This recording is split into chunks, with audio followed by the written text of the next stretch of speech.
সব একসাথে নিয়ে আসলাম। ডালের জন্য 2টা ডিম, চাল, ডাল একসাথে।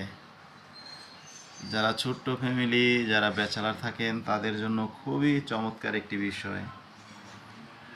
স্বপ্ন এরকম এক্সেপশন একটু কাজ করে থাকে। স্বপ্ন থেকে নিয়ে আসলাম গরুর মাংস দিয়ে এই যে আলু। যখন মানুষ মাংস, আলু দাম বেশি, ঠিক তখনই তারা এইভাবে এরকম সিস্টেম করে বিক্রি করে। আর এই যে যে ডিম আর খিচুড়ি, যে খিচুড়ির জন্য যে চাল ডাল মিশানো, এটার নাম হচ্ছে খিচুড়ি কম্বো। তো দুটোটা পাশাপাশি ছিল, তো দেখলাম পছন্দ হলো, তো ভাবলাম যে একটা নিয়ে যাই, দেখি কেমন হয়। আপনারাও যারা স্বপ্নে যাবেন তারা গিয়ে টেস্ট করে দেখতে পারেন। তারা সকাল সকাল এগুলো বিক্রি করে না, একটু লেট করে